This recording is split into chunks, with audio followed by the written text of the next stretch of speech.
Back to health and happiness. I don't want to eliminate happiness. You don't want to eliminate it. Do you want to eliminate health? Do I have to? No, no, this is your list, this is my list. No, I don't want, I want it all.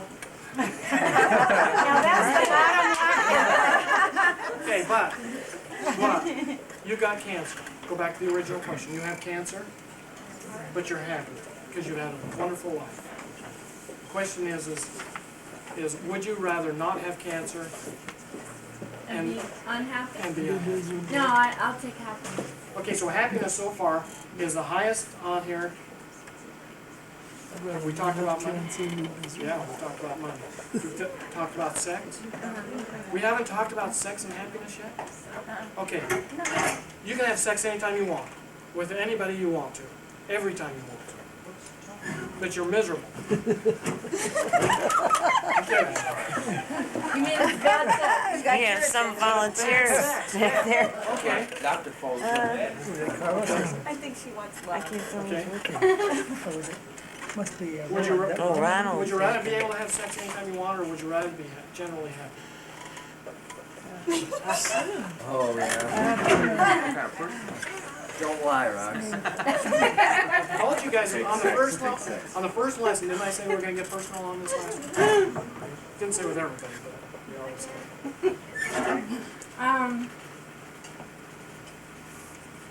Well, if I'm Bad being sex or happy- no sex at all? Those are your options. Bad sex or no sex? Wow. No sense. No. That's a hard question.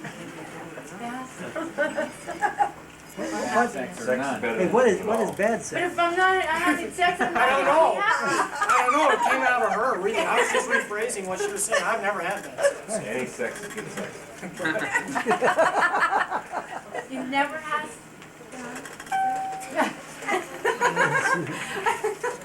Now she's getting personal with him.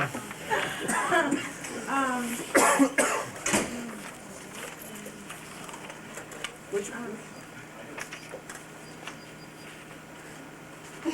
Okay, sex is pretty important. We've got that as, I mean, that's right up front. Okay, No happiness. So no sex at all then. Well, sex, what is sex? Well, no, though? I gotta have that. What's love? I didn't Love want sex? to. I didn't want to get into that. You don't want love in that. No. Millie's not happy with that. Millie wants love. Love is right? something else on the list, and she's. See, we already on the list. She already scratched love. That wasn't important to her.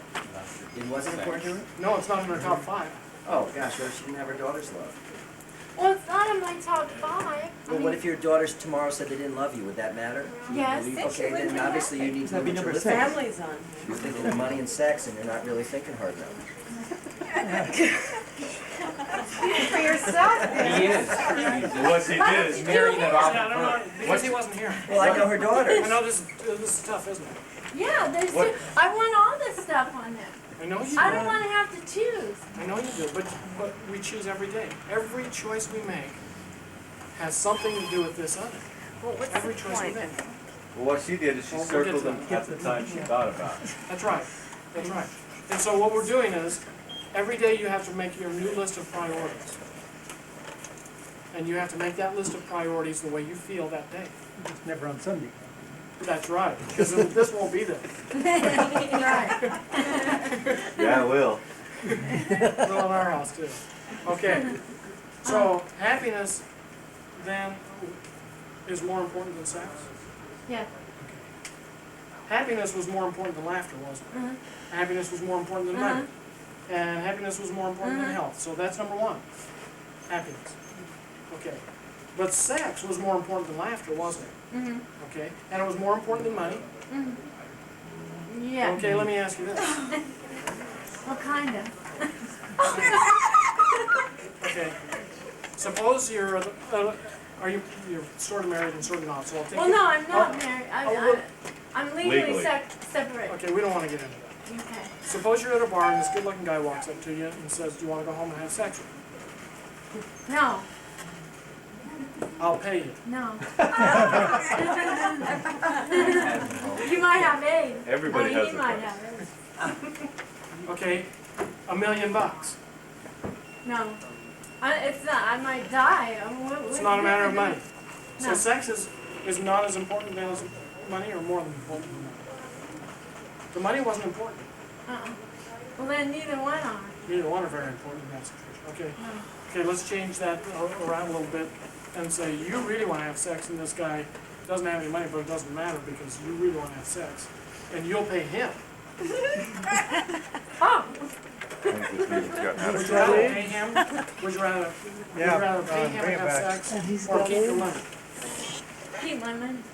So money's more important than sex. In that instant. Yeah. Okay. Okay. Because hey, it doesn't matter who you are, you can buy sex. That's what kind of world we're in. Okay. But sex was third, definitely, right? We don't want to shake that any further down than number 3, right? Yeah. Okay. Okay. If sex is important, it was a lot more important than life. Didn't it seem more important than life? That should be too. Did it seem more important than health?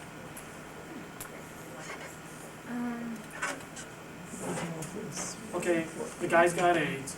You know he's got AIDS. You're gonna have sex with him. Put it on one line, healthy sex. No,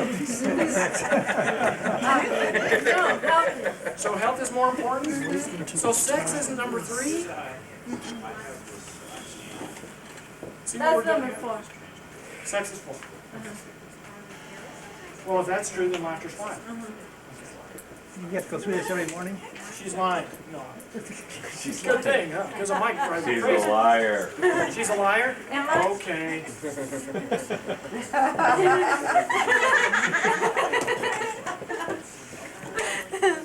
The point of this entire discussion was that everything changes. Everything changes. Your entire perspective on even the most important things, the things you hold dearest to yourself, those things change every day, don't they? They change based on circumstances, timing, and in relation to each other. And what happens then at the end of the day when you go through this list of things to do tomorrow, have sex, be happy, laugh, earn some money, and be healthy, is you say, well, I haven't had sex for a while, so hey, that's number 1 tomorrow. So on your things to do today, that's right up there, you put a 1 and an A. Call Diane. Call Roxanne. But if you've had plenty of good sex lately, Roxana, Uh-huh. then that may fall down to number 5 on the list. Right. And money may be the most important thing. That morning when I get up, yeah. I might take Yeah, well, it wasn't the night before, but it's it. Right. Depends on morning the after. Okay. That's the point. It depends on your point of view and where you are in relation to everybody and everything else that you do, or see, or experience. And so every day as you go through life, you cannot just sit around and is sleep on that list. I don't know. Must not have been important to me when I was making up that list. It must have been in the morning, because if it was at night, it wouldn't be on the list. If you want to sleep, if that's the most important thing on your list, then you have to know that that's the most important thing on your list. But you are the one who's going to pay the consequences for prioritizing your life. That as you go through your life, each one of you, you make these decisions. Conscious or unconscious, you make these decisions all by yourself. Nobody makes them for you. Mama's gone. Dad's gone. Long time ago, you quit associating with them on a daily basis. You're adults now. And you make these decisions on your own. And when you make these decisions, you have to live with the consequences. The same as prioritizing anything else in your day. If you have an appointment at 10 o'clock and you decide at 10:45, that something that you're doing is more important, you're probably going to be late. But the real key to success is when you plan your day the night before, you say to yourself, this is my plan to action. I will do it. And then The next day when the alarm goes off, you do it. You don't say, give me another hour, because I was up until 3 with the baby, or with that other client, or whatever, closing the deal. You don't say, let me sleep, you say, let me do it now. I'm going to tell you about a guy, he was working full-time, all day, every day. And at night he had a job driving a taxi. Now, aren't you glad you never got in his taxi? Because if he worked all day, well, when you get that phone, That's your phone is ringing. if he worked all day and he worked all night driving a taxi, he was probably pretty tired when he was driving that taxi, don't you think? So aren't you glad he didn't get in his taxi? And so in between stops, he'd sleep. That's when he got to sleep. And then in the morning, he'd go to work. I bet he was tired when he got to work the next day, too. And he did this 5 days a week until when he got home on Friday nights, he was exhausted and he would sleep all weekend, and then Monday morning he'd start again. He'd go to work in the morning and then work all night. And then in the morning and all night, and all morning and all night until Friday night, and then come home and he'd go to sleep. But you know what he told me? He said, it doesn't matter how much sleep I get, because I can live on almost no sleep at all, and most people can. And I've read sleep studies, and by the way, sleep is something that is necessary, but not to the tune that we Americans use it. He slept on the weekends. That's really all the real sleep he got. And he functioned just fine. He never got in a wreck in his taxi. He never caused anybody any damage or any harm. He never was even close to it. Because why? Because he had this mental state of being that said, I can do it. And then he went out and he did it. Now, we've talked about a lot of things here. What was the first lecture on?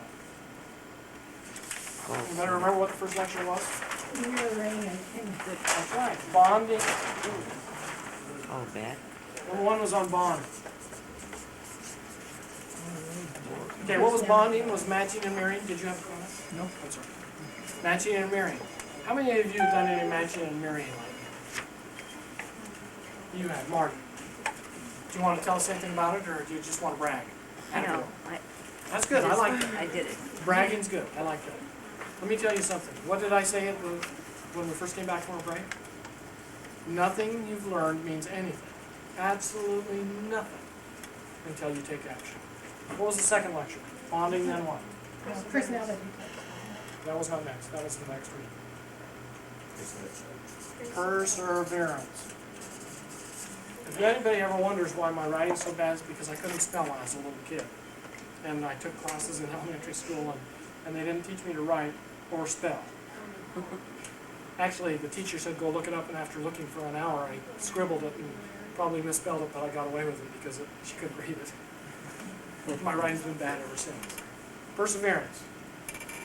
Times will get tough, no question about it. Times are good and times are bad. Real estate's a cyclical business. But you have to persevere through the hard times. You have to make it happen, because nobody else is going to make it happen. Number 3 was personalities.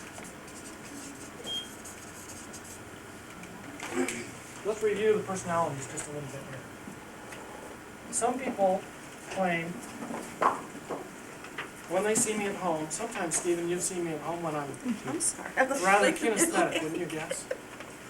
And I have kinesthetic tendencies. I mean, sometimes I'll be at home and I won't look like I've ever taken a shower in my life, or shave. Don't try and picture that. Okay? But sometimes I sit like this in the car when I drive, like this. Sometimes I'm so kinesthetic, I can feel what my wife is thinking. Have you ever been in a home, showing a home or just previewing a home, where you knew something was wrong in that house but you didn't know what it was? I had an experience like this. I was previewing a home, and it was a nice home in a nice area of town, and it was a great price, and I didn't know why. I was up in the Cove in Salt Lake City, and I was previewing this home, and I just had this, chills all over me, and it wasn't cold, but I just felt so uneasy. How many of you have ever done that house? And you weren't sure exactly what it was? So you know what I'm feeling, what I was feeling. And I called the listing agent on it, And you know what she said? She says, well, was it especially strong in that one front bedroom? I said, yeah. She says, their teenage son killed himself. Oh my God. Now, I didn't know what it was, but I felt something. Kinesthetics can sometimes feel things that the rest of us can't feel. Have you ever noticed that? And visuals, hey, if you're strong visual, you may have never had it, the feeling. But don't believe that it doesn't happen, because it does. Now, at other times, I'm a little bit auditory. Okay, remember what an auditory is? Just a little bit. See, I only have one ear. I only have two. Remember what auditory is? They're the ones who think in sounds and logical information. Remember? So I'm a little bit auditory sometimes. In fact, sometimes I'm real logical, and it makes my wife just puke. I'm so logical. Okay. And sometimes when I sit down and do my taxes, it's always right. It doesn't matter. My taxes are perfect. Ask me. I'll tell you. That's the auditory. Okay? But most of the time, if I can find my problem, most of the time I'm visual. Okay? And I see things that kinesthetics don't see. And I see things that auditories can't see. Sometimes I can focus on something that my wife hasn't the foggiest idea what I'm doing until it's done. And then other times, I'm insanely visual. And I'm not at all auditory, and I'm not at all kinesthetic. I'm insane. And some people are like that. Now remember the personality class? What is it best to be, Vince? Kinesthetic. Say it. Kinesthetic. That's right. Vince would say that because he is highly kinesthetic, and that's great. And an auditory person would say, it's best to be auditory. And a visual person would say, it's best to be visual. But what I'm telling you is it's not. It's best to be, if you can be, all three. And the reason is because then you can communicate with the kinesthetic on their terms. Because they think and act differently than the visuals and auditories do. And as realtors, you want to be able to communicate with everybody. So be all three if you can be. Remember, at least if you can't be, understand them so that you can communicate with them. So help on personalities, practical and personalities. Now we're done. Okay, what was the next class after personalities? Hypno. Now there was one more that day was concentration.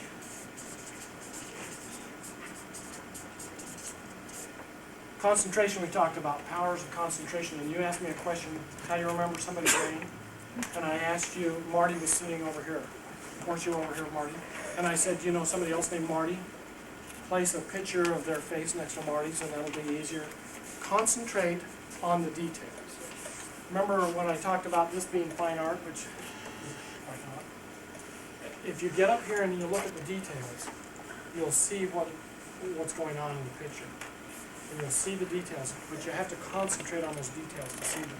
And it's just like anything else. If you're writing up a listing agreement, or if you're filling out a deposit receipt, you better concentrate on the details so that you and your clients don't get in trouble. Concentration. Okay, next was Habit. habit modification. In habit modification, we learned a little bit more about the pictures in our minds and about anchors. We talked a little bit about when I have somebody quit smoking now, instead of having them flip an elastic like some hypnotists do, that's a negative physical anchor. What I do is I have them have someone that they know kiss them when they want a cigarette. That way, that's the physical anchor. Remember, habit modification is in changing your perceptions to something other than what you have been doing. Changing pictures and sounds and feelings to something different than they were. Okay, and then self-hypnosis.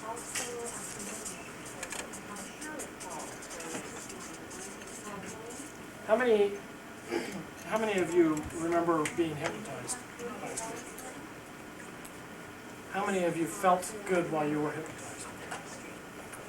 Anybody feel bad when they were hypnotized? Didn't feel bad, didn't feel good? Just didn't feel it. No, after I started to go off, fall asleep, I stopped myself. You can use that term around me, even though I'm a I hypnotist, you stopped can't. myself, and then, my body was like tingling. Like numb. But then I couldn't go back again. You wouldn't allow yourself. Why does that happen? Well, because you're afraid. Well, I had a guy hypnotized yesterday who had about as close to an out-of-body experience as I ever get with clients. He felt like he was almost horizontal. And he told me he had to sit down. And he said, I have to sit down before I fall down. He was about like this, he told me. And he thought he was going to fall face down on the floor. Okay. The things that you can accomplish with self-hypnosis are anything that you can dream of. What the mind of man can conceive, it can achieve.